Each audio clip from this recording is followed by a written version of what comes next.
Now, inflation is a universal concern, and Nigeria is no exception. Rapid price increases in construction materials, labor costs, and even land prices can disrupt project timelines and budgets.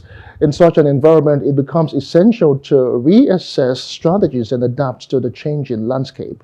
Now, my guest, Oladeji Adeoye, a seasoned professional with a diverse background spanning industries such as oil and gas, hospitality, and telecom, with almost a decade of real estate expertise, is the visionary founder of Fine Bricks Properties and Investment Limited.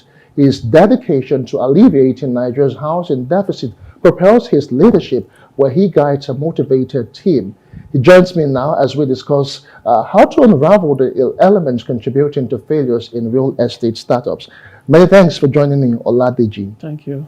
All right, like I said in my introduction, Nigeria is actually facing its own share of inflation and other macroeconomic challenges. But specifically, what are the foundational aspects that militate against the growth of real estate, specifically for startups who fail in less than 5 years?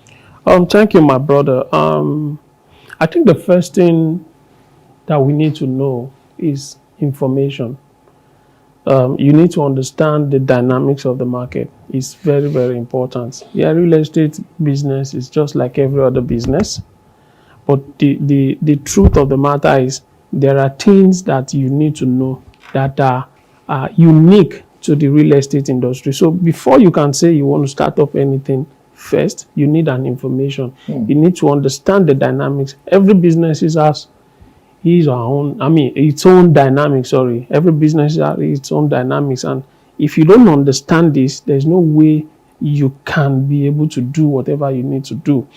After understanding this, then you need to also know you need to create your niche. What exactly am I doing? What value am I bringing to the table? When you know all these things, then you can be able to plan your way through. A lot of it's good that today we have youths. Youths are taking over businesses. We're having CEOs everywhere, managing directors everywhere. The Gen Zs are taking over, which is good. I'm also a Gen Z, so really? so okay. It's fine, but we need to plan. A lot of us don't plan.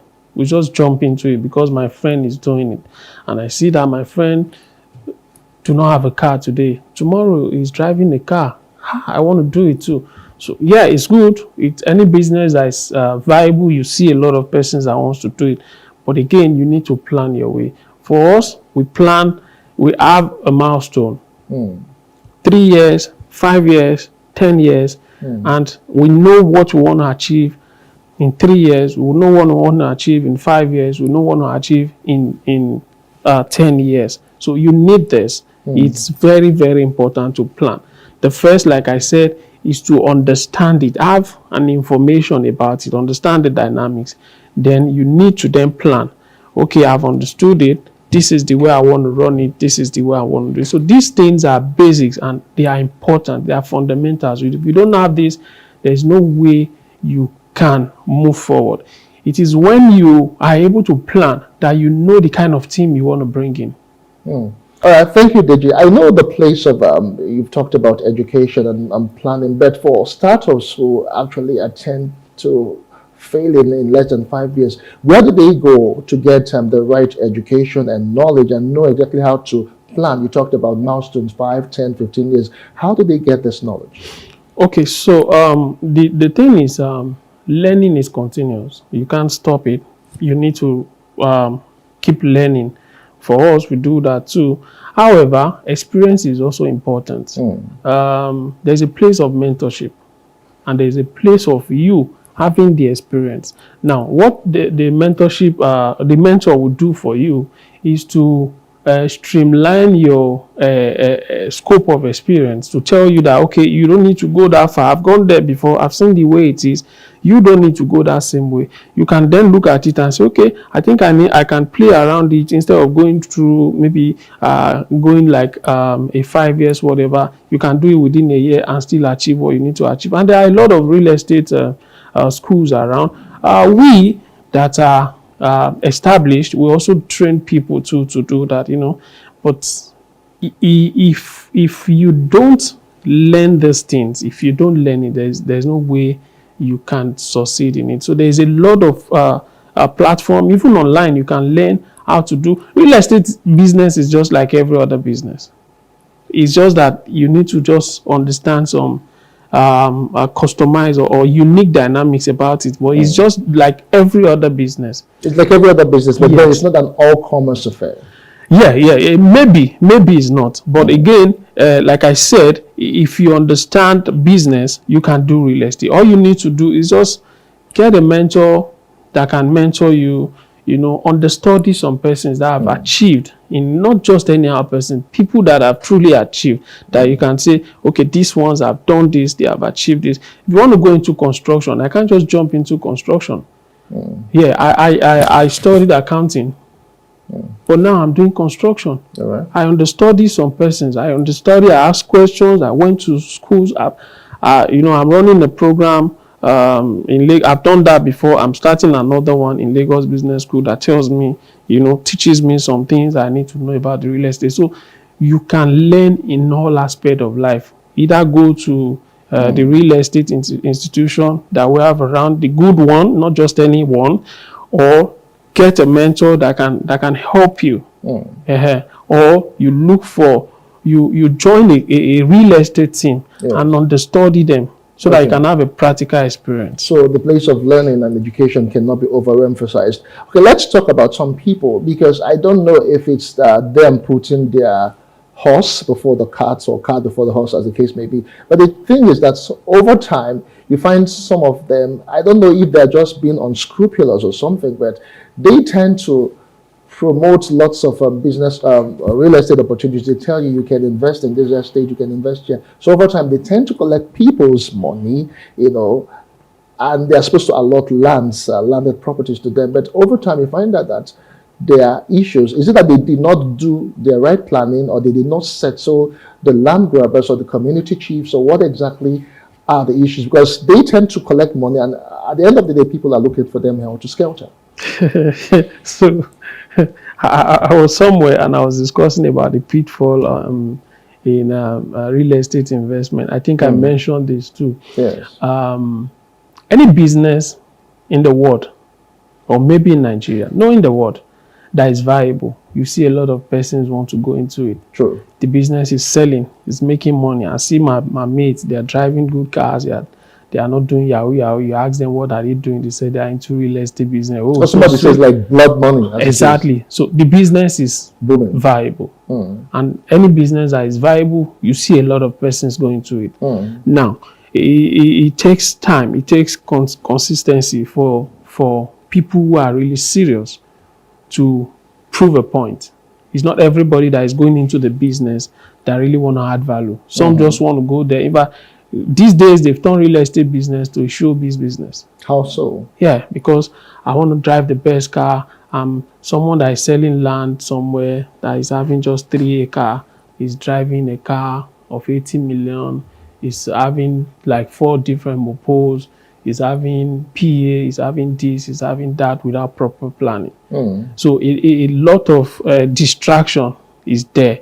Now, when the purpose, there's a say that when the purpose of a thing is not known, abuse is inevitable. If you know the reason why you're doing this and you really want to stay, I tell my client, I tell people that I don't want to be in the business because I just want to make money. Yeah, I want to make money, but I also want to add value. I want people to talk about my business the way they are talking about Coca-Cola today. I want people to talk about my business the way they are talking about the Dangotes, the Alabukuns of today. I heard that Alabukun is over 100 years. I also want to run a business like that.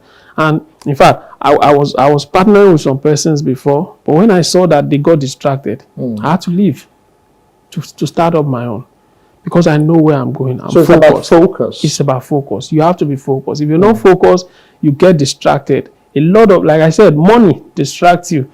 You see money, you look at your account, you've seen 100 million, 200 million, 500 million. You're looking at, okay, what can I buy now? Okay, I want to travel this, I want to go here, I want to do that, without doing what you are supposed to do. Due diligence. And when you have too much money, you just keep throwing it everywhere.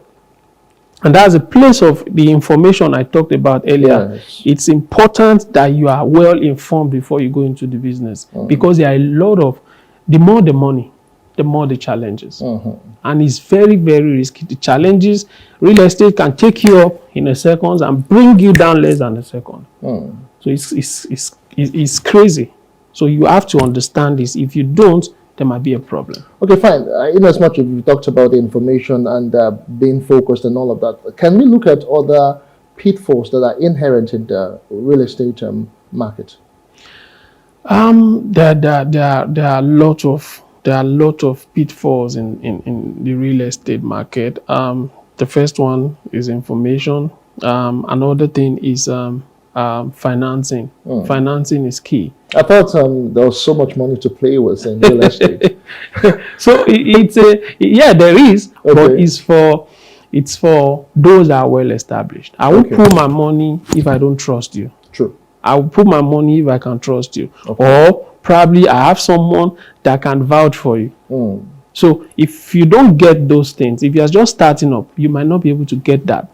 So funding might be your problem. And I pray that Nigeria they will change soon, because it's not really helping. Banks are not even looking at your side, because you are just new. They can't tell what you can do. They can't. Because you don't have a track record. Exactly, no track record. So funding is another problem. If you don't have good financing, is a problem. Aside from people borrowing you money, there are a lot of regulations that you need to Abide with. And failure to do this can bring you down. If you are doing construction, there are processes. If you don't do all those things, it can bring you down. But because I want to quickly make money, I don't have good intention initially. I just want to quickly make money. I won't go through those processes. I want to bypass the process. And if issues happen at the end of the day, it affects me. Okay. Another problem, again, that I can talk about is client retention. A lot of us don't have the ability to retain our clients. Yes. Why is that an issue, really? Yeah, it is, because if you are servicing me, if I need your service and you are able to service me, you are able to provide my desire for me, you should be able to follow through. A lot of us don't do that. Now I can pick my calls, client can call me. Just because I have some millions of naira in my account, I'll give my phone to the PA. They want to talk to me, they can't talk to me. Even my partners in the business can't talk to me. People can advise me. I feel I know too much because I've been able to do one or two things, Those things are also a problem. Okay. So having looked at that, now I know some people started business or the real estate business, let's say they're still startups, as it were. They started that maybe some 2 years ago, and now this year we had a change of administration, and then the macroeconomic environment has been changed over time with different policies. So how far would you say, or how much would you say the macroeconomic indices affect startups in the real estate business? We all know that, like I said, it's still part of the funding, because these days people don't even want to invest in real estate. Even banks will tell you that they don't give loan to real estate companies, because people are not buying property as such. To them, they think the market demand is dropping because of inflation everywhere. You are having price increases everywhere. In fact, people want to eat first before they start thinking of buying houses and stuff, And people in diaspora that feel they want to do business, not those that just want to buy for residential or whatever. Those that want to do business in Nigeria, they're looking at the exchange rate and it's not encouraging for them. So most of them are taking their money out. So it has really, really affected a lot of startup companies. Even not just startup companies, most of the companies are really being affected, But I hope this new administration, they are going to do some things to cushion the effects. Okay, so fine. Now, what would you really advise? Now, I know we've talked about some of the challenges that are facing real estate development in the country. Now, but some people, despite the challenges, they still want to linger in the business. They still feel that there's much to be done. For someone who is just really starting out right now, and you've talked about education, you've talked about information and focus now. So, what other aspects should he be focusing on aside from this client retention that you've talked about? There's a say that not all things that glitters are gold. True. You need to understand this ab initio. That is not because the business is viable. It will have its own challenges. There are unique challenges. I can't start mentioning on here, So you need to be ready for this challenge. There's a level you get to in business that you play to. So it takes additional information, additional knowledge. It takes people to push you further than the way you are. So you need to be ready to be mentored.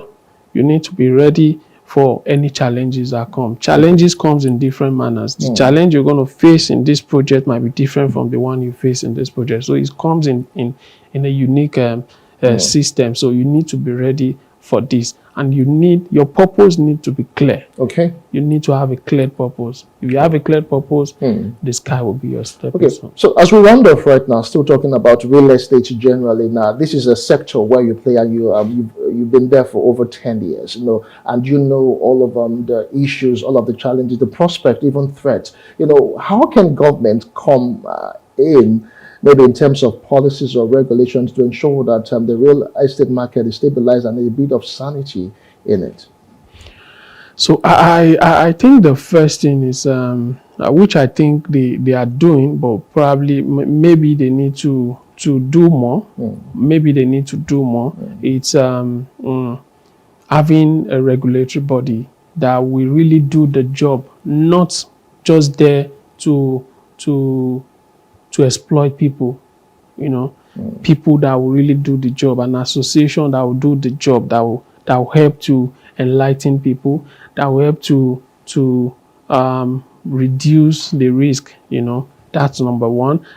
Government also need to put more money in real estate, because I think as of February this year, real estate contributed 4.9% to the GDP of the nation. And we know now this time around, we're talking about diversifying, because that's a way to go now. So if you're diversifying into buying local product and stuff, real estate is also what happens within. So if government can put more money into it, we would have enough time. Like for us, because we can't do beyond 12 months payment plan. But if government can come in and assist financially, we could bring in mortgages for like 10 years, for like 20 years and stuff. Yeah. All right. Well, thank you so much, Oladeji. There's always never enough time when you are talking about salient issues, because time is never your friend. But I'm sure we'll have to bring you back on the show to talk more about the real estate development. To come. All right, my guest has been Oladeji Adeoye. He is a seasoned professional in the real estate firm, and of course, he is a visionary founder of Fine Bricks and Properties and Investment Limited, and he joined me to talk about the challenges for startups in real estate Nigeria.